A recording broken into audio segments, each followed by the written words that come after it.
like I said, my name is Mike Donoghue. I'm a managing director, part of our capital projects and infrastructure group.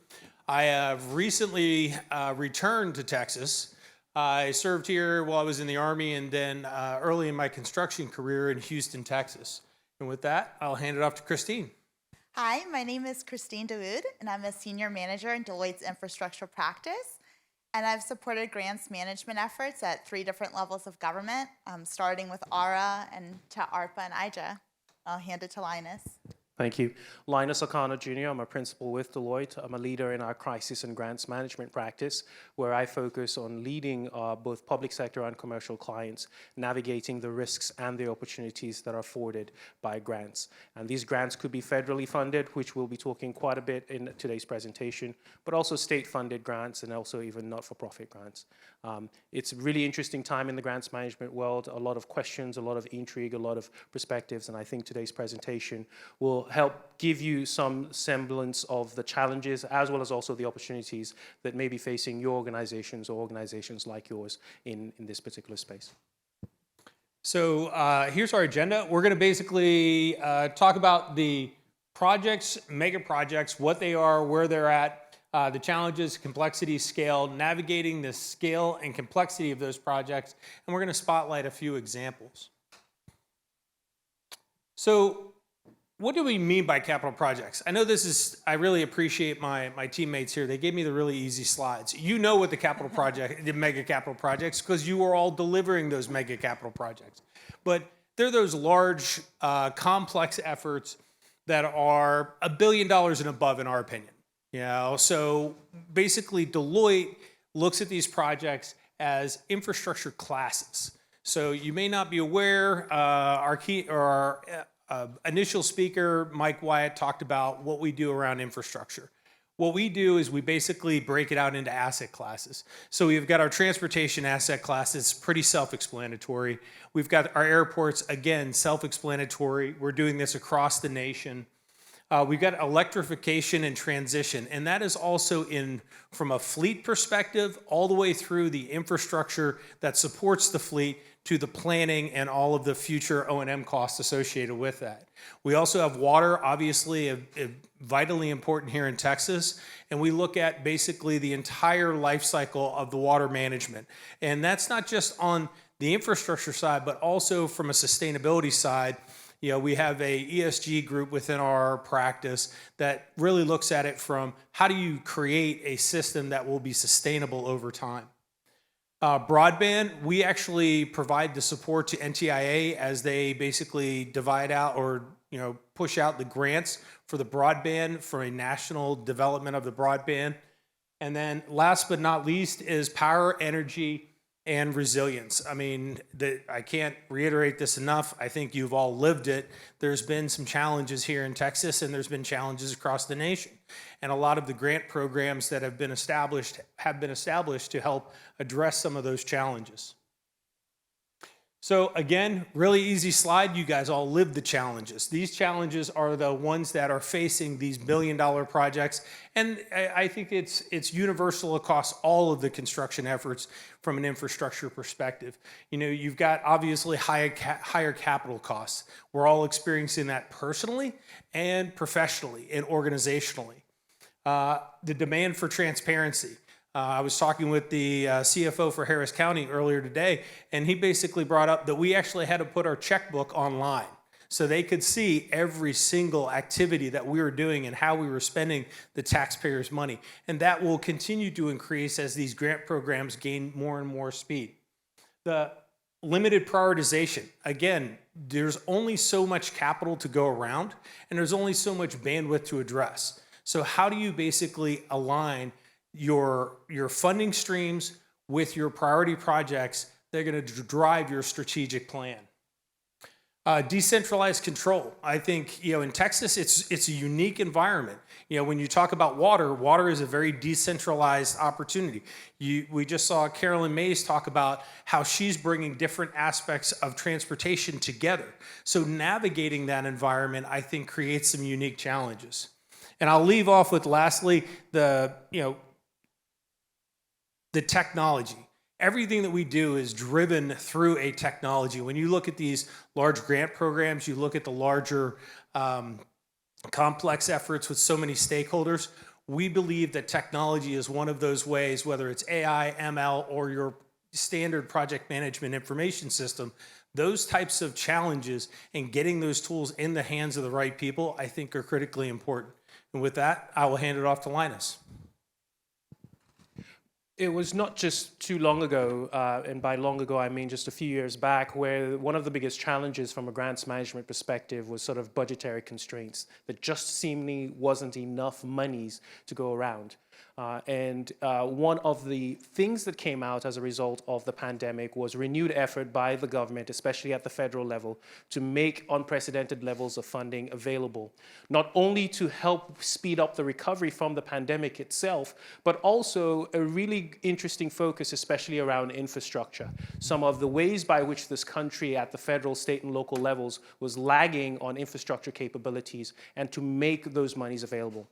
The other opening insight was, for example, around supply chain. And we see this specifically with the CHIPS Act, where we see that our semiconductor production capabilities was very much limited, and our dependency on other nations or other parties for those kinds of things.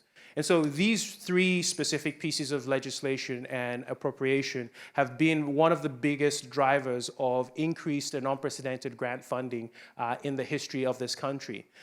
Infrastructure investment is a big focus of the IIJA, or the Bipartisan Infrastructure Bill. Everything from all of those different asset and infrastructure classes that was highlighted earlier are all captured within that. We see with the Inflation Reduction Act a particular focus on clean energy and making sure then that there is clean technology investments. But I think even along that side is one of the provisions, especially for now, tax rebates. And this is something that's new, especially for governmental agencies. Typically, this is something that has been a boon for commercial entities that have been taxpayers. But now there's opportunities for direct payments from the federal government for investments in clean technologies. And so again, a really rapidly growing area, one that has come with a lot of opportunities for both public sector and in the private sector. I would say also, to add to some of the challenges and the complexities that you've seen there, big emphasis on transparency and accountability. How do you use the money? And a focus on impact. So this is more than just the administrative. This is be able to show me that you not just have shovel-ready projects, but shovel-worthy projects.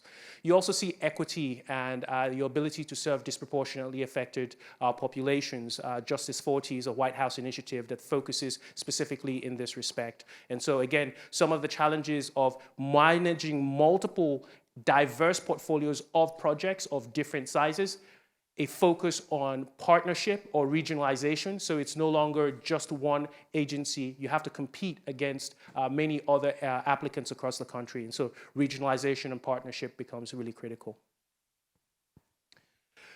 When you now go into the nitty-gritty of implementation, we're seeing some unique challenges also emerge. One of the challenges that is a carryover from the pandemic era, obviously, is supply chain challenges. And so while there are projects that are ready and willing to go, the funding is plentiful and bountiful, there's a challenge of how quickly can I get the raw materials that's needed for that. Another area is talent. And many of you in your organizations, certainly in ours, have been affected by this. There is just a shortage of technically qualified and expertised individuals, especially when you look at the areas in which funding monies are being made available. Outside of infrastructure, this focus on clean technology, EVs, electrification is another particular area. There's just not enough pipeline of ready, qualified, deployable talent to address that. And then we're also living in a very inflationary environment. And so a lot of the times it does take quite a while between you coming up with your plans, applying for the grants, and getting the funding. And oftentimes we're seeing that the costs that we're budgeted for are far more increased in the reality of implementation. And so how do you bridge those gaps? Oftentimes it does require some really unique strategies. And it all shows up in how you're able to effectively coordinate, not just within your organization, but also with the partner organizations and entities by which you have to go through on that. So Mike and Linus set the stage with a lot of the challenges that are on the marketplace, both in the grants management and the capital delivery sides of the house. and also a lot of the grants that are on the street today that allow you to address those challenges. In some ways, there's good news. There's funding available to help address those challenges, but it really requires the organization to come together in a cohesive manner for the capital delivery and the grant management sides of the house to really collaborate and work together. Oftentimes we see that happening during strategy and planning. When you're first starting off your program, you've got your SIP plan, you're comparing it to your prioritization, to what funding is available, and you come up with a very clear strategy in terms of, okay, this is where I want to put my funding. But then when the project starts, sometimes we kind of retreat to the capital delivery side, managing the project, and the grant management side, focusing on reporting on the funding. And the key here is to make sure those two sides are integrated throughout the process.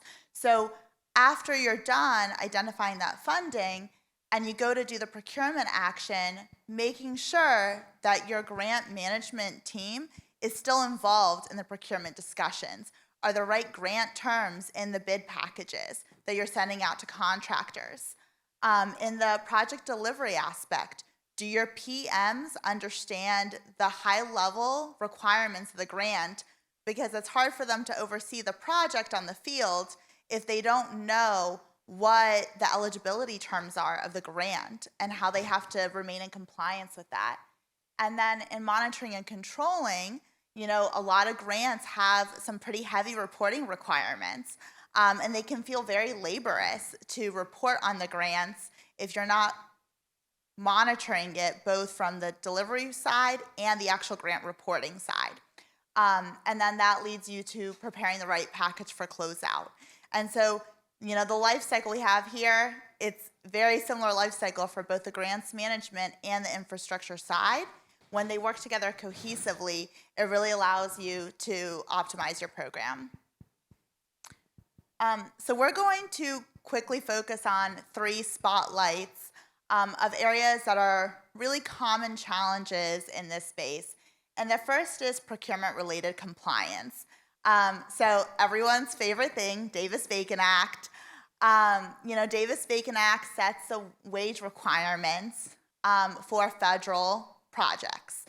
And the reason this is a challenge is because oftentimes when you go to market with a bid package, if the contractors are not used to working on federal projects, they may not be keeping up with what Department of Labor is actually stating is a required prevailing wage for workers. And so you may put out a bid package and you'll have somebody say, oh yeah, I can do that for $7 million. And you're like, oh, that's a lot less than I thought you were gonna say. I thought you were gonna say 10 million, great, sold, right?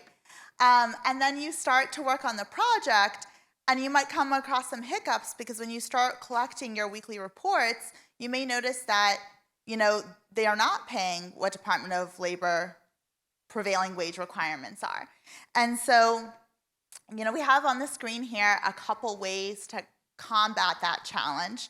I'll just cover one of my favorites, which is engagement during the procurement process. So if you're taking a look during the procurement process and outlining what those Davis-Bacon requirements are, then when the bid package comes out, your contractors are able to say, oh, I need to look at what the wage requirements are before I submit a bid. And then I have a better understanding of what I need to be paying my employees and what documentation I need to have so that we're not fixing it downstream.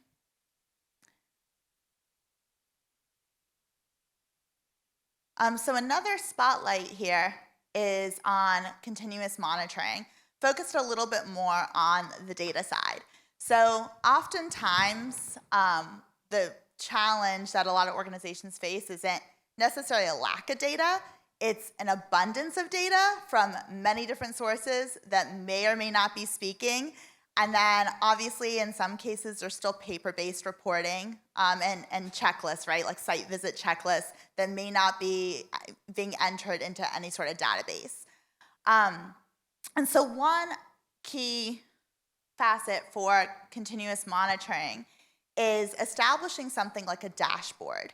to help your agency and organization take a high-level view across a portfolio of projects, as opposed to focusing on one project at a time.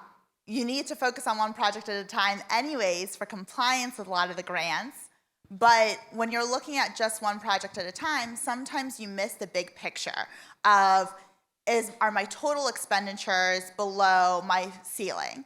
If I know for like ARPA, I have to expend funds by December 2026, and I'm looking overall and I see I've got something lingering into 2027, then I may consider, do I need to move that funding to a different project or program so that I can make sure that I'm in compliance with that regulation. And so taking a portfolio-wide view sometimes is very helpful to monitoring your grant program. And I'm going to hand it to Linus to cover our last spotlight. One of the key challenges that we see that's facing projects, particularly when you consider the collaborative or the consortia approach that is necessary to be successful under IIJA, IRA, and the CHIPS Act, is this idea of strategic and cohesive planning. Optimism is necessary because you want to certainly have ambitious plans, but optimism, when exclusively done without regard for some of the harsh realities of implementation, can be actually dangerous. And so one of the challenges that we've seen with a lot of organizations that have hastily gone into this is this almost exclusive optimistic lens by which they look at their projects. Okay, we've got the money, we can get the people, we've got the appetite, the political will, and when it comes down to implementation, as many of us have actually lived through, oftentimes the things that could go wrong do go wrong. And so it's the idea that you should think from a really risk-based approach of what could go wrong, how can I plan for it, whether it financially within the budgets, don't be too conservative in the budget in such a way that you just want to come in at just the right price, but recognizing, especially with the influences of inflation, that what you might see today from a planning perspective might not be the reality in your long-lived capital project implementation. But then also the fact that you're working with multiple stakeholders as well as also multiple partners. There's multiple failure points, multiple risks, new risks being introduced. You're working with new technologies that are sometimes in a nascent infant stage. You're working with multiple stakeholders that sometimes might share the same collaborative goal as you, but have at the same time organizational goals that will also be competing. And finally, we talked about the limited resources, whether it's talent and human capital or technology, as well as also the highly competitive nature. So oftentimes people have made plans, oh, we apply for these grants, we can get them. Everybody else in every other state, in every other jurisdiction in the country is applying for that. So how do you plan that into your approach as an organization to be really cognizant of what could go wrong, and then having some backup plans to address each and every single one of those different scenarios. Breaking it down into smaller portions and then building back up based on contingency planning. All right, well, that concludes our presentation. We greatly appreciate you taking the time to listen to it, and we'll be out in the lobby if you'd like to continue the conversation.